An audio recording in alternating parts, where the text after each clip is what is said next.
नमस्कार news room को स्वागत करुछि मु अभिन्न आशुतोष। आज राज्यसभा पाई मतदान एथिपाई चलचंचल होईछि राज्य राजनीति। बीजेडी कांग्रेस और बीजेपी तीन प्रमुख दलर विधायक माननकु नै बड़ धरणर उत्कंठा संशय और संदेह भी देखा जाउछि। तेबे राज्यसभा रे मोट 4टी आसन पाई निर्वाचन हेबो, तारि भितर 2टी आसन बीजेपी खाता को जिबा गोटे प्रकार स्पष्ट। तृतीय आसन रे बीजेडी बाजीमात करिबो संख्या दृष्टि एही आकलन मध्य स्पष्ट। किंतु चतुर्थ आसन रे प्रकृत रे बीजेडी समर्थित प्रार्थी राज्यसभा को जिबे ना बीजेपी समर्थित प्रार्थी राज्यसभा को जिबे, ताहा हेउछि सबुठारु बड़ प्रश्न।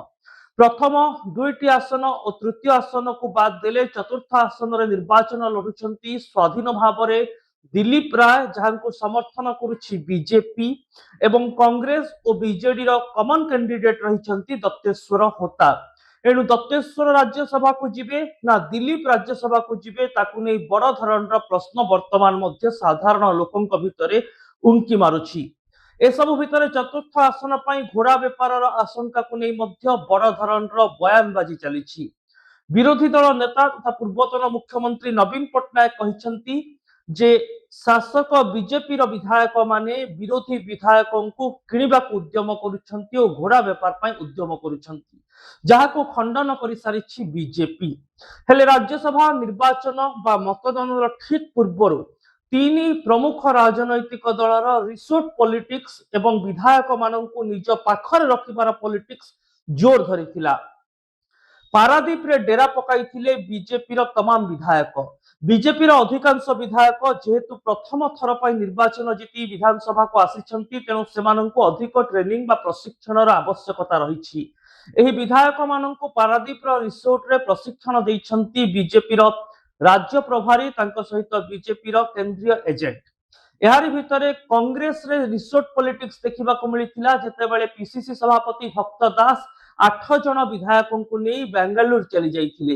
बेंगलुरु रे प्राय 3 दिनर रहणी परे आज कांग्रेस विधायक माने राज्यसभा मतदान पई सीधा सड़क विधानसभा रे पहुंचिबे। सेपटे बीजेडी शिविर रे मध्य 30 रु अधिक विधायक नवीन निवास रे राति काटिछंती। आउ विभिन्न दलर विधायक माने एकजुट रही गोटे वार्ता देवा उद्यम करिसंती जे सेमाने दलर सपक्ष रे वोट देबे एवं घोड़ा बेपार हेबो नाही। तापरे मध्य एमिति किछि विधायक अछंती जो मानंक ऊपर समस्तंकर नजर रहिछि। एही तालिका रे बीजेडी रो निलंबित विधायक अरविंद महापात्र, सनातन महाकोट रहिचंती। सेपटे दासरथी गमांग जे कांग्रेस रो विधायक रहिचंती, बारंबार कांग्रेस रो नोटिस परे मध्य तांका सहित जोगाजोग होई परिला नाही। शेषरे से कांग्रेस उपर खप्पा होई निजर प्रतिक्रिया रखिछंती जे दत्तेश्वर होतांकु समर्थन करिबा सपक्ष रे विधायक मानकर मत लोड़ा जाई नतिला, एणु से निजर विवेक अनुसार भोट देबे। एणु अनेक किछि विधायक रहिछंती जो मानकर भोट को नै वर्तमान मध्य आशा आशंका रहिछि। ए सब भितरे राज्यसभा गणित रे जदि आमे देखिबा ओडिसा रो एही राज्यसभा निर्वाचन रे जणे प्रार्थी को निर्वाचित हेबाकु हेले प्रथम पसंद 30 टी भोट रो आवश्यकता रहिछि एवं जेतेबेले 30 टी भोट प्रथम पसंद मिली जिवो सेतेबेले स्वाभाविक भाव में संपृक्त प्रार्थी राज्यसभा को निर्वाचित हेबे, एथिरे कोनोसी दुई मत नाही। हेले चतुर्थ आसन पई एही 30 संख्या कोनोसी राजनैतिक दल पाखरे नाही, जहाको एकजुट करबा पई उभय बीजेडी और कांग्रेस कॉमन कैंडिडेट दत्तेश्वर होतांक पई चेष्टा करूछंती और बीजेपी निजर समर्थित प्रार्थी दिलीप रायंक पई उद्यम करूछि। तेबे 2002 मसिया रे मध्य समान परिस्थिति सृष्टि होइतिला, जेतेबेले दिलीप राय संख्या दृष्टि तांको पाखरे आवश्यक विधायक मानकर मत नथिबा सत्वे मध्य राज्यसभा को निर्वाचित होइतिले। सेतेबेले पाखापाखि 14 रु 15 जन शासक दलर विधायक क्रॉस वोटिंग करिथिले। किछि कांग्रेस विधायक मध्य एब्सेंट रही परोक्ष रे दिलीप राय को सुहाइला भली मतदान प्रक्रिया रे शामिल होइतिले। आ बीजेपी रो किछि विधायकक संपृक्ति मध्य सामना को आसीथिला। एणु एसबु भितर इतिहास पुनरावृत्ति होगाक जाउछि कि कहीं 2002 मसीहा पर पुणी राज्यसभा मैदान रे जेहेतु दिलीप राय अछंती एवं 2002 मसीहा रे दिलीप रायंकर बाजीमात पछरे घोड़ा बेपार संपृक्तिर अभियोग होइतिला। वर्तमान मध्य चतुर्थ आसन रे घोड़ा बेपार अभियोग भितर दिलीप राय बाजीमात करुछंती ना करुनाहांती ता उपरे समस्तंक नजर रहिछि। तेबे आज पूरा देश में 10टी राज्यर 37टी राज्यसभा आसन पर निर्वाचन होउछि। ओडिशा रे 147 जन विधायक निजर मताधिकार सब्यस्त करिवे। एथिपाई सकाळू सकाळू विधानसभा परिसर में स्वतंत्र आयोजन करा जायछि।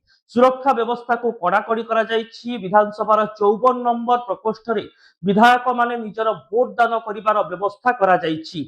तेबे ए सबु भितरे राज्यसभा निर्वाचन फलाफल संध्या सुधा आसीजिवो एवं आज संध्यारे स्पष्ट हेबो जे ओडिशारु केउ माने राज्यसभा को निर्वाचित हेउछंती। बीजेपी रो दुई प्रार्थी रहिछंती निर्वाचन मैदान रे, सेमाने हेउछंती सुजित कुमार एवं राज्य बीजेपी सभापति मनमोहन सामल। सेपटे बीजेडी रो मध्य जो दुई प्रार्थी रहिछंती संतृप्त मिश्र एवं कमन कैंडिडेट दत्तेश्वर होता। यार भितरे स्वाधीन भाव में निर्वाचन मैदान को ओह्लाइछंती दिलीप राय। एणु 4 आसन पर 5 प्रार्थी रहिछंती, जो मानक भितर आज 4 जन राज्यसभा को निर्वाचित हेबे एवं एही राज्यसभा राजनीति भितर आगको घोड़ा बेपार देखा मिलिबो कि नहीं ता उपरे समस्तंकर नजर रहिबो। ए सब भितर 3 प्रमुख दल निजर निर्वाचनी एजेंट मध्य घोषणा करिसेंती। बीजेपी तरफ पोलिंग एजेंट भाव में विधानसभा उपस्थित रहिबे उपमुख्यमंत्री कनकवर्धन सिंहदेव और आईन मंत्री पृथ्वीराज हरिचंदन। सेहीपरि कांग्रेस पाई निजे पीसीसी सभापति भक्तचरण दास एजेंट भाव में रहिबे एवं बीजेडी पाई एजेंट हेबे विधायक प्रताप देव और प्रमिला मल्लिक। ए सब भितर अपेक्षा आज संध्या को जेतेबेले राज्यसभा निर्वाचन फलाफल आसीबो एवं किए बाजीमात करुछंती ताहा स्पष्ट होइजिवो। एभली खबर पाई दिन तमाम आम सह जोड़ी होई रही थांतु। राज्यसभा निर्वाचन संपर्कित टेक्निक अपडेट आपणको फोन रे मिलिबो न्यूज रूम जरिया रे। सेथिपाई हमर सोशल मीडिया साइट यूट्यूब और फेसबुक को लाइक करंतु, चैनल को सब्सक्राइब करंतु और निजर कमेंट मतामत बॉक्स रे निश्चित लिखंतु। रहुछि नमस्कार।